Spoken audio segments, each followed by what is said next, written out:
O Apocalipse ele tem o objetivo de revelar a Deus. Ao passo que ele faz isso, ele naturalmente ele revela o oponente de Deus. Isso porque ele vai revelar as obras que Deus, ou que a divindade de um modo geral, irá realizar em favor da humanidade. Por outro lado, ele também vai expor as obras e as investidas do inimigo de Deus de uma forma sedutora, o que nós chamamos de contrafação, que é uma emulação, é um engano. Então, para que você conheça de que forma o inimigo opera, é necessário primeiro você conhecer como Deus age, uma vez que ele irá emular as ações da divindade. Por exemplo, no Apocalipse você vê uma estrutura bem interessante. Você tem, de um lado, Deus selando, do outro lado, o inimigo de Deus também selando. De um lado você tem uma mulher pura, do outro você tem uma mulher impura. De um lado você tem uma cidade santa, do outro você tem uma cidade impura. Então João, no Apocalipse, ele vai retratar o conflito cósmico entre o bem e o mal através dessa antítese, e ao mesmo tempo evidenciar a contrafação que o inimigo de Deus vai realizar. Por exemplo, o ministério de Cristo, propriamente dito, ele se inicia com o batismo realizado lá no Rio Jordão. Logo, nós poderíamos dizer que Jesus Cristo ele vai emergir das águas através do batismo no Rio Jordão. Logo após o batismo, uma voz do céu diz: "Este é o meu filho amado em quem me comprazo." Na Bíblia, a ideia de filho tem a ver com ser da mesma essência, da mesma natureza do Pai. Tanto é que, quando Jesus Cristo se dizia filho de Deus, deixavam os líderes religiosos irritados, porque ao dizer que ele era filho, ele se colocava na mesma natureza. Portanto, dizer que é filho de Deus é dizer que ele possuía a mesma natureza. Após o batismo de Cristo, o seu ministério se inicia e dura 42 meses, que correspondem a 1.260 dias literais, ou 3 anos e meio. Tanto faz falar 1.260 dias, 42 meses ou 3 anos e meio. Esta é a duração do ministério de Cristo após ele emergir das águas. E esse ministério, ele vai abrir a boca para glorificar a Deus através de uma vida consagrada, pois Jesus Cristo é o tabernáculo de Deus com os homens. Mas o ministério de Cristo ele vai ser silenciado através de um golpe, de uma ferida de morte. Mas essa ferida será curada através do processo da ressurreição. Ressurreto, Cristo agora ascende ao céu e é glorificado, adorado por todos os que habitam sobre a terra. Todas as tribos, línguas, povos e nações começam agora a adorar aquele que foi golpeado, mas que agora teve a sua ferida curada. Depois dessa ascensão de Cristo ao céu, ele falou que nós não ficaríamos órfãos. E lá em João capítulo 14, ele faz a promessa do derramamento do Espírito Santo sobre a igreja. Enquanto isso, os discípulos deveriam aguardar, perseverar unânimes em oração pela promessa do derramamento pentecostal. E isso, de fato, ocorre 50 dias após a ressurreição de Cristo. O Espírito Santo desce sobre os apóstolos, e essa descida do Espírito Santo é de fato fogo descendo do céu. Quando você vai lá em Atos capítulo 2, diz que eram línguas como de fogo. Então você vê uma manifestação sobrenatural. E naquele momento, os discípulos cheios do Espírito Santo vão pregar com intrepidez, com fé, confiança, ousadia a mensagem da salvação de Cristo. O Espírito Santo, ele por si só não busca adoração para si, mas ele leva as pessoas a adorar aquele que foi golpeado, mas que teve sua ferida curada, ou seja, Jesus. Nesse momento em que o Espírito desce, que os apóstolos pregam, cerca de, inicialmente, 3.000 pessoas aceitam e são batizadas. Logo depois mais 5.000, e dia após dia, o número de pessoas que vão se convertendo vai aumentando, formando a chamada igreja cristã, a igreja primitiva. Esta igreja é formada das testemunhas de Jesus, ou mais precisamente falando, eles são a imagem de Jesus.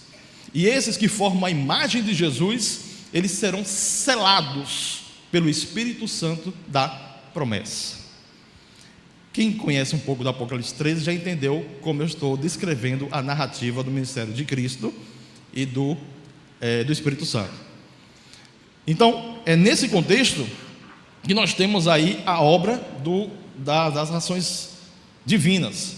Além disso, após batizados, é dito que os novos cristãos, os novos conversos à fé cristã, eles começam a perseverar em oração, comunhão, na doutrina dos apóstolos e no partir o pão.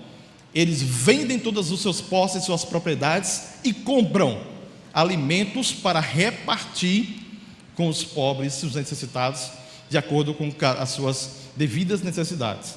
Então você vê a ação de Deus em favor do povo.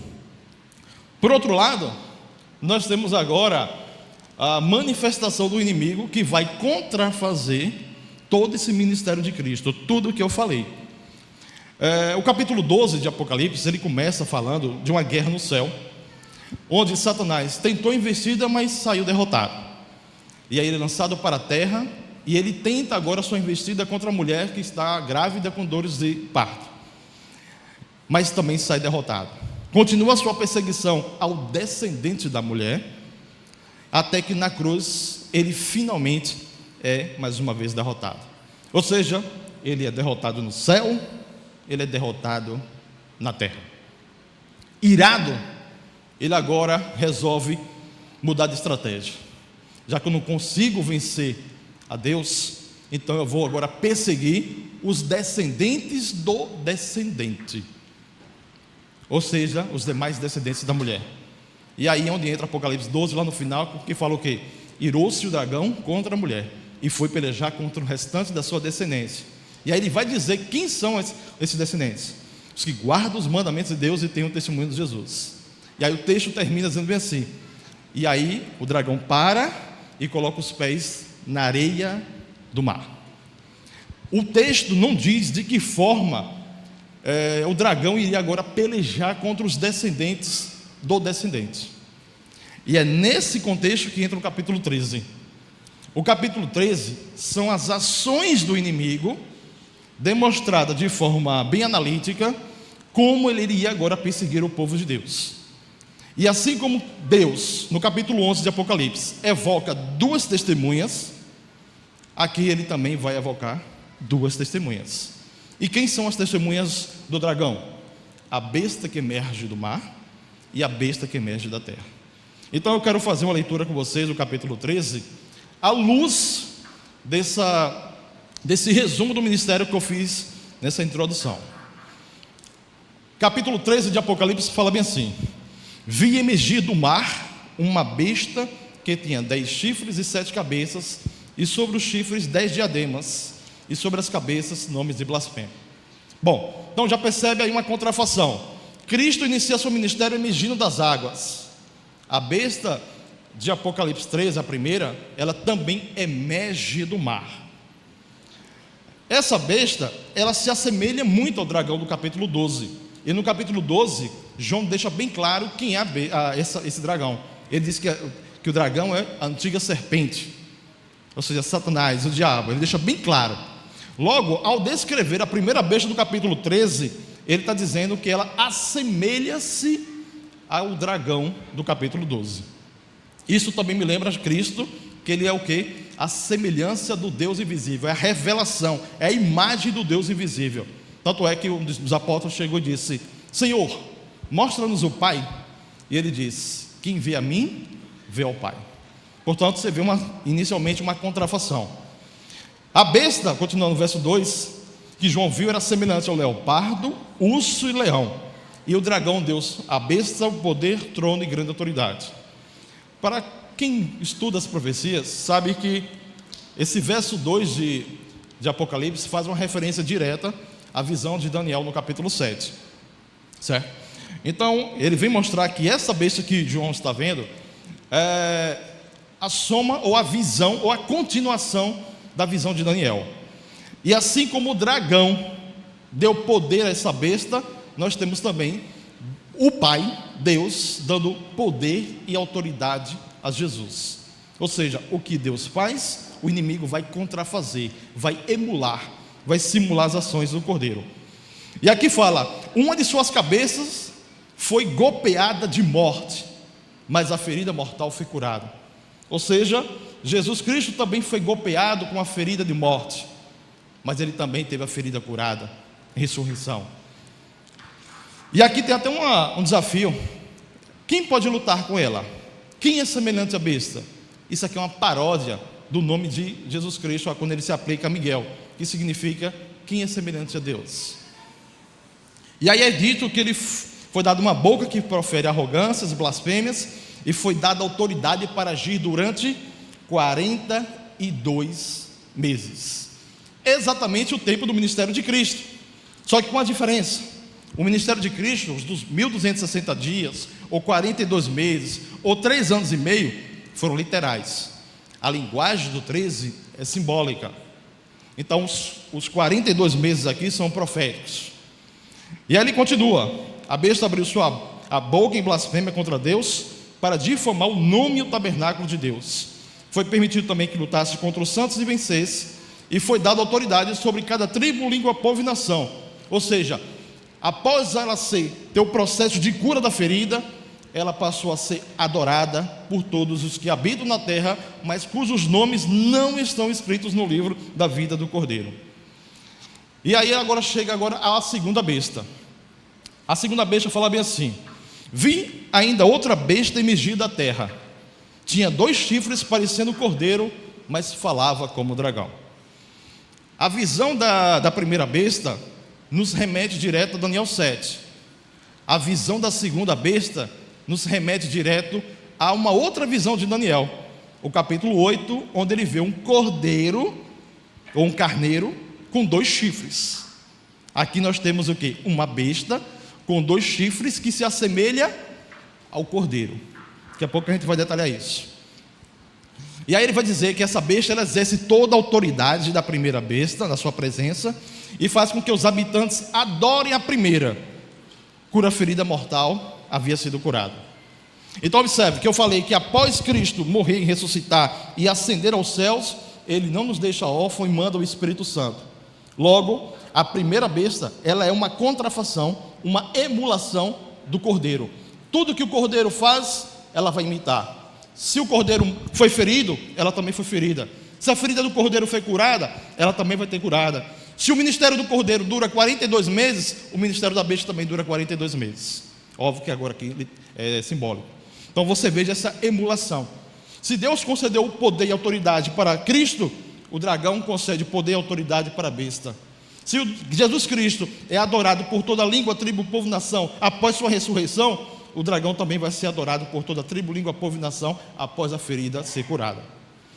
E assim como ele ascendeu e mandou o Espírito Santo, agora Satanás vai evocar sua segunda testemunha, que é justamente a besta que emerge da terra. E ela é uma contrafação da ação do Espírito Santo, porque é o Espírito Santo que vai buscar adoração, levar as pessoas a adorar a Cristo, assim como essa segunda besta vai buscar com que os que habitam sobre a terra adorem a primeira, que foi golpeada, mas que teve a ferida curada. E é dito que ela vai operar grandes sinais e maravilhas, assim como o Espírito Santo operou no Pentecostes. E aqui uma coisa interessante: ele disse que ela vai fazer uma imagem da primeira besta, que foi ferida à espada, mas que sobreviveu. Ou seja, ele vai dar fôlego. E aí, a interpretação tradicional adventista, ela aplica essa identidade da segunda besta ao surgimento da nação dos Estados Unidos. Isso inicialmente foi feito pelo pioneiro John Andrews, quando ele aplicou essa interpretação.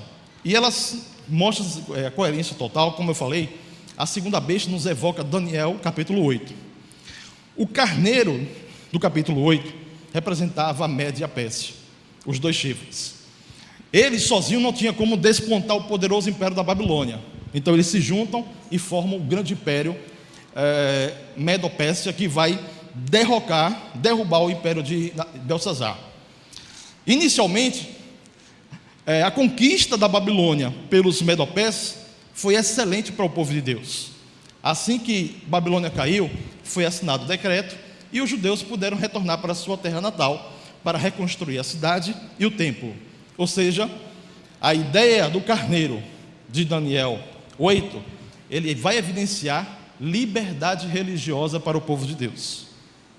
No entanto, com o passar do tempo, aquele poder que concedeu liberdade para que os judeus retornassem, agora vai oprimir.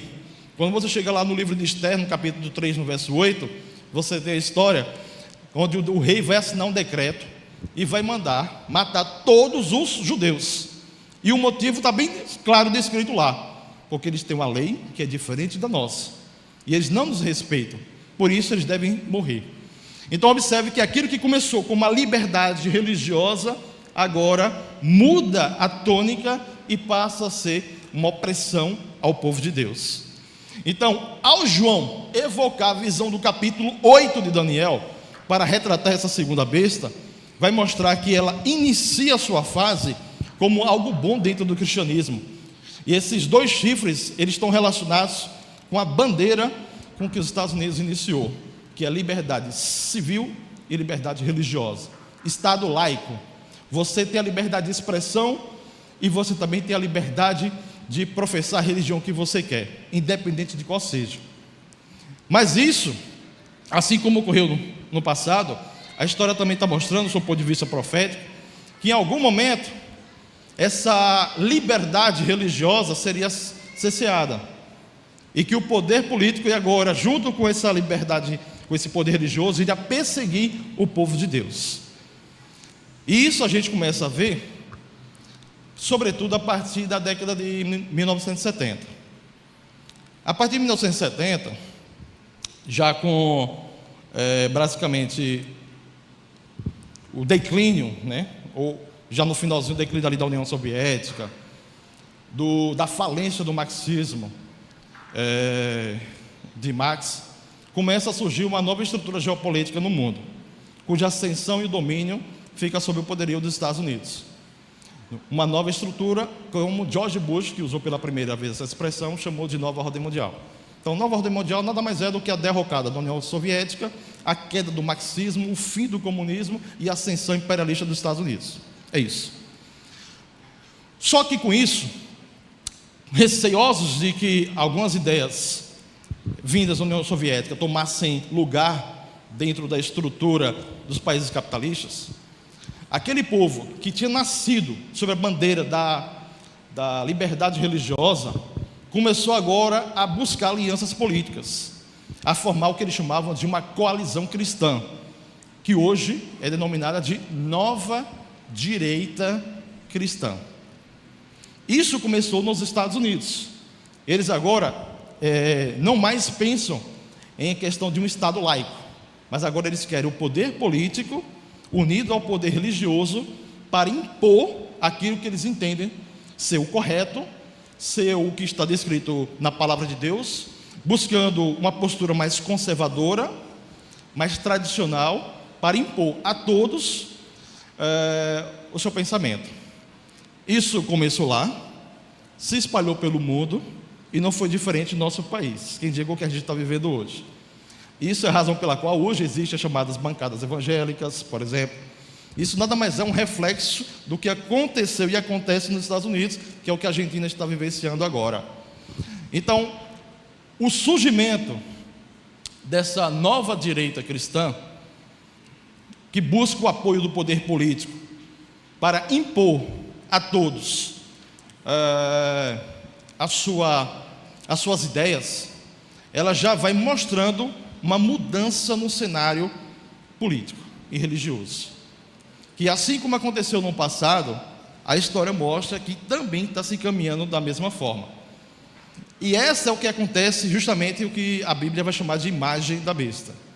Para a gente conhecer o que é a imagem da besta, a gente primeiro precisa conhecer o que é a imagem de Jesus, já que a primeira besta é uma contrafação de Jesus. Eu disse que a imagem ela é formada do momento do derramamento do Espírito Santo no Pentecostes. Ali surge a igreja de Deus, os que vão dar o testemunho de Jesus, aqueles que são a imagem do Deus vivo, a imagem de Jesus. Logo, a imagem da besta é o momento que essa igreja que nasce pura, ela agora busca alianças e se torna uma igreja ou um poder político-religioso impuro através da união entre igreja e Estado. Durante a Idade Média, a gente viu o que isso foi capaz de fazer e assolar. Todas as vezes que o Estado e o poder religioso estão juntos, isso é sinônimo de opressão, violência. Sempre foi assim, nunca foi diferente. E agora também não seria. Logo, essa mudança nesse cenário político-religioso que o mundo enfrenta, e no Brasil não é diferente, ele caminha justamente nessa direção. E a inspiração profética vai mostrar o seguinte, que a imagem da besta representa justamente o protestantismo apóstata, que se desenvolverá quando as igrejas protestantes buscarem o auxílio do poder civil, ou seja, igreja mais Estado. E por que ele fala protestante? Porque a nação dos Estados Unidos é uma nação protestante, que nasce sobre a bandeira do protestantismo. Embora essa coalizão cristã não é formada hoje exclusivamente por protestantes, mas na sua maioria sim, sobretudo obviamente nos Estados Unidos, que é o país com o maior número de protestantes. Logo, esse cenário político que vem se desenvolvendo é algo que deve chamar a nossa atenção, para que a gente tenha cuidado quando a gente for falar alguma coisa ou defender alguns pontos de vista e não cair nessa polarização política. Porque, de acordo com a inspiração profética,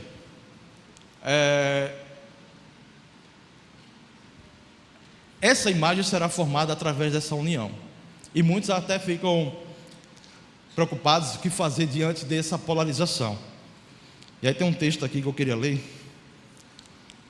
da inspiração profética, Educação Cristã, página 475, que ela fala bem assim: não podemos trabalhar para agradar a homens que irão empregar sua influência para reprimir a liberdade religiosa e pôr em execução medidas opressivas para levar ou compelir seus semelhantes a observar o domingo como sábado. O primeiro dia da semana não é um dia para ser reverenciado, é um sábado espúrio, e os membros da família do Senhor não podem ter parte com homens que o exaltam e violam a lei de Deus, pisando o seu sábado. E aí vem a advertência mais forte: o povo de Deus não deve votar para colocar tais homens em cargos oficiais, pois assim fazendo são participantes dos pecados que eles cometem enquanto investido desses cargos. Isso está escrito em Fundamentos da Educação Cristã.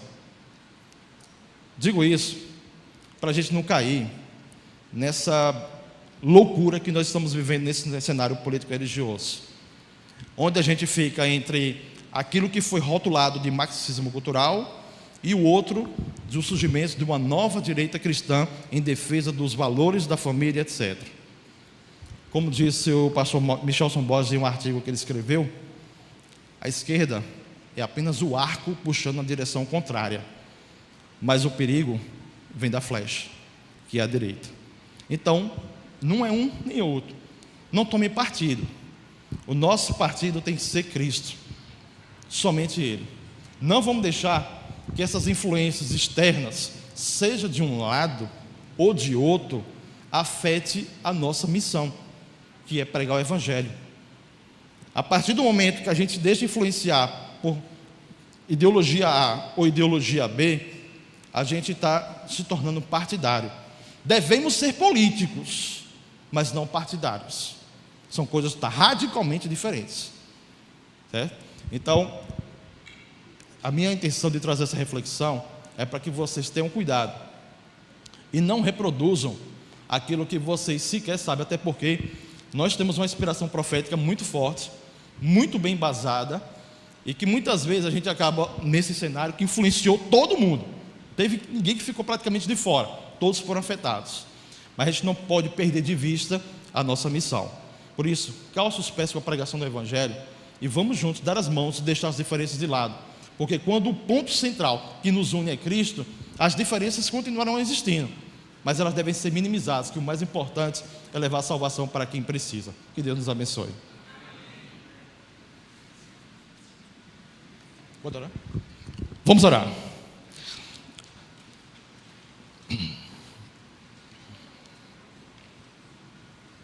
Pai amado, queremos te agradecer pela oportunidade de estarmos aqui nesse sábado findando aqui, onde tivemos a oportunidade de recapitular a visão que João teve do capítulo 13 de Apocalipse e entender que aquele cenário que outrora se repetiu, que ocorreu no passado, vai se repetir, mas com uma nova vertente, mas a essência permanece a mesma. Todas as vezes que o poder religioso se une ao poder civil, é sinônimo de opressão para o povo de Deus.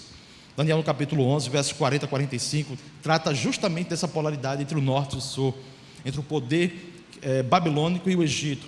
De um lado você tem o ateísmo, de outro aquele sincretismo religioso, e no centro fica justamente a terra gloriosa, Jerusalém, que sofre com as investidas, é um guerreando contra o outro. Mas o próprio livro de Daniel mostra no finalzinho que esses dois poderes que hoje estão lutando, enfrentando um ao outro, em algum momento encontrarão um ponto comum, que eles irão se unir para agora fazer guerra contra os santos do Altíssimo.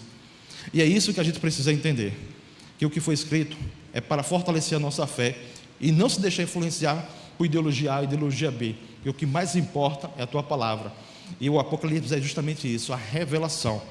Então, que a gente possa estar bem municiado com a tua palavra e ficar isento dessas ações inflamadas do inimigo, e entender que a nossa missão é pregar a tua palavra. Por isso, Senhor, sela-nos com o teu Espírito Santo, para que a gente possa compreender fielmente a nossa missão e a importância que nós temos dentro desse caráter missiológico. Leva-nos em paz para casa, dá uma semana maravilhosa, e é isso, Senhor, que nós te pedimos, em nome de Jesus, amém.